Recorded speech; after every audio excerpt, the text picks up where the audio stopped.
In late 1950, following the success of Destination Moon, many different movie studios rushed to get in on what they rightly perceived to be a coming boom in science fiction cinema. As The Day the Earth Stood Still, The Thing from Another World, and Red Planet Mars all went into pre-production as more adult-oriented takes on the genre, children, who would turn out to be integral to sci-fi's future success, were only given a handful of serials like Commando Cody and Captain Video. It was around this time that the writer John Tucker Battle, inspired by one of his wife's childhood nightmares, wrote a story treatment about a paranoia-themed alien invasion, and when that was turned into a film, what separated it from its contemporaries was its protagonist. The hero of this story, you see, is a kid.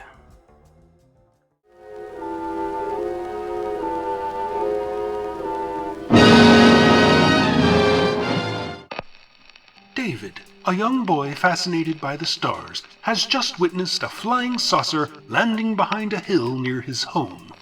His father goes to investigate, but comes back a changed man, angry, abusive, and suspicious. Others in the town start changing as well, marked only by a small surgical scar on the backs of their necks. Just as David is nearly taken away by an inhuman version of his own mother, he is rescued by the psychologist Dr. Blake, who starts to believe his wild tale of outer space infiltrators and begins raising the alarm. Can they stop the invasion before it gets any further, or is it already too late?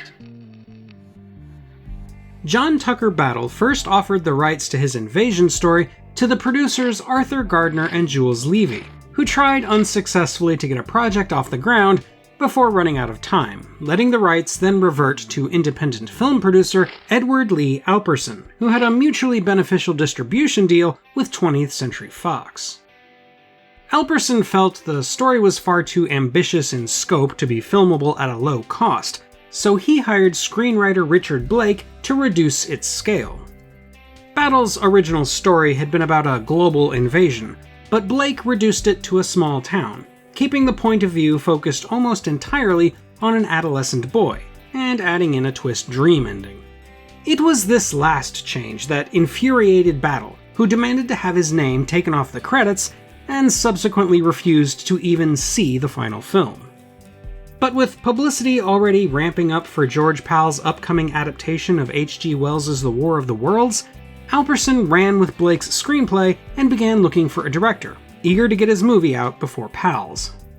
He turned to the production designer turned director William Cameron Menzies, who had directed a different H.G. Wells adaptation in 1936's Things to Come. Menzies was enthusiastic about the script and got to work sketching out the look and feel, and on a budget of only $290,000, pre-production was underway on Invaders from Mars. Hey, do you have a sci-fi classic you want me to cover? Drop it down in the comments below, and while you're there, don't forget to like and subscribe if you haven't already. If you'd like to support what I do even more, please consider joining my Patreon to get access to bonus content, vote on future topics, and more. If you still haven't gotten enough of me, I'm also the co-host of a couple of different podcasts, The Streaming Heap and From Here to Paternity, which are available wherever you get your podcasts, and I have a novel called Paradox that is available through Amazon. If all else fails, though, you can always check out my website at emcgill.com, where you'll find written reviews of plenty more science fiction classics in both film and literature. Now then, with all that shameless self-promotion out of the way, let's move on. Due to the low budget, the cast was made up almost entirely of character actors, including the child star Jimmy Hunt as young David, Helena Carter in her final film role as Dr. Blake, Arthur Franz as Professor Kelston, Western staple Leif Erikson as David's father George, Sherlock Holmes veteran Hilary Brooke as David's mother Mary, and future Mrs. Cleaver Barbara Billingsley as Professor Kelton's secretary. Perhaps the most familiar actor to fans of this channel is Morris Ankrum, who plays Colonel Fielding.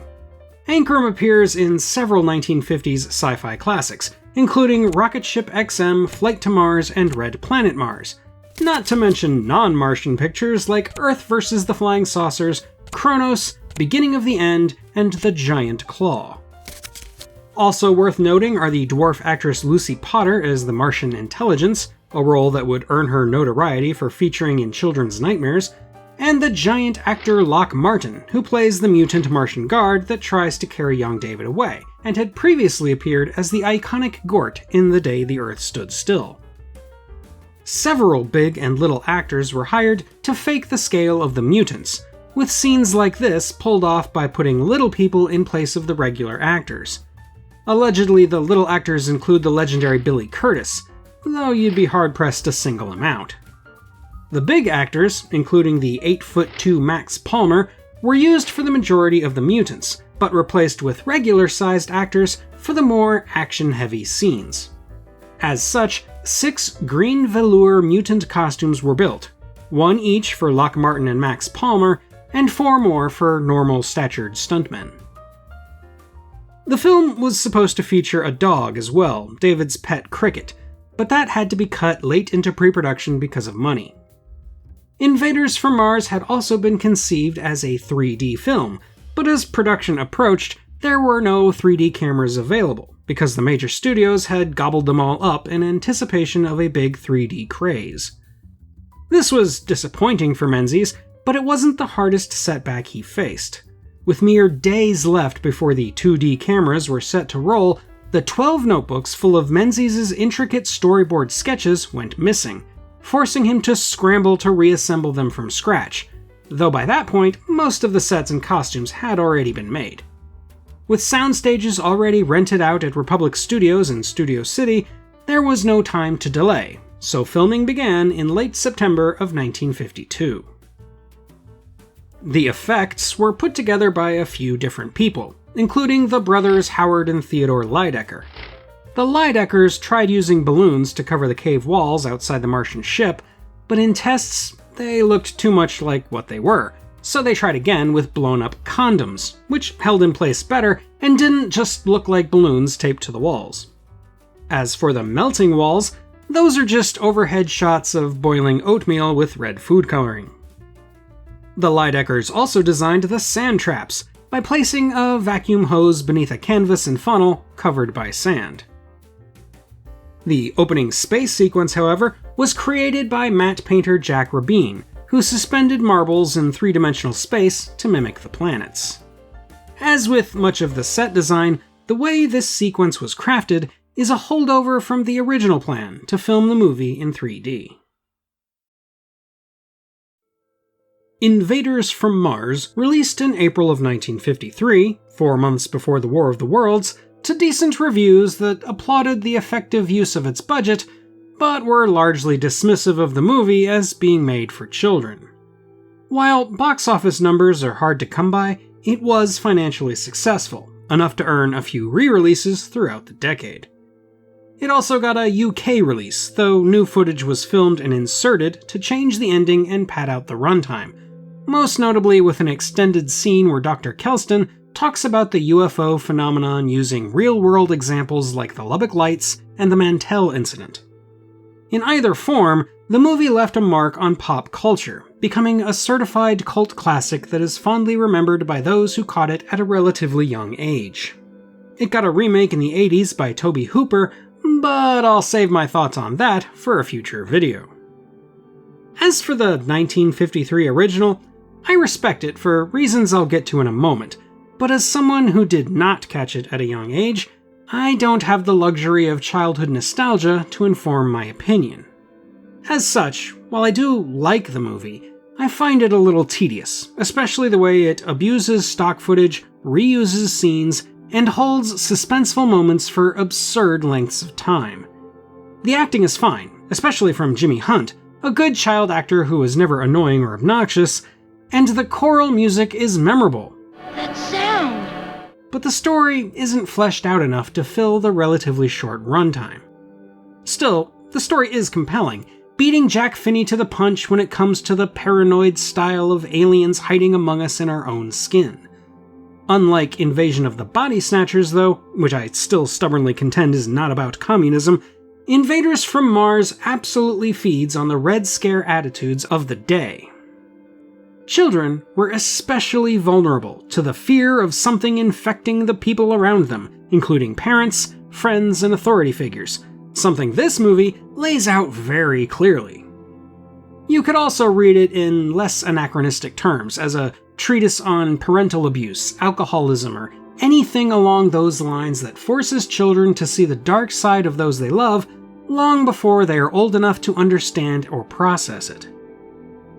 It's admirable that Menzies sticks so closely to the child's point of view that he even films a lot of the action from low angles.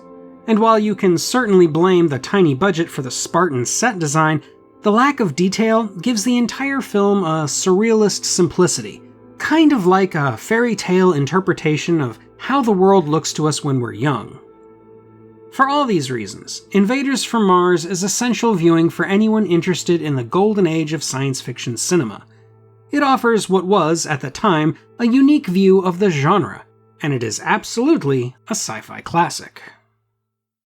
And that's all for today, my fellow Earthlings. What's your favorite horror movie for kids? Let me know in the comments, and please, while you're there, let me remind you to like and subscribe if you haven't already. Thank you for watching, and until next time when we'll check out a Chinese Superman, this is the Unapologetic Geek telling you to never be ashamed of what you love, as long as you're not hurting anybody.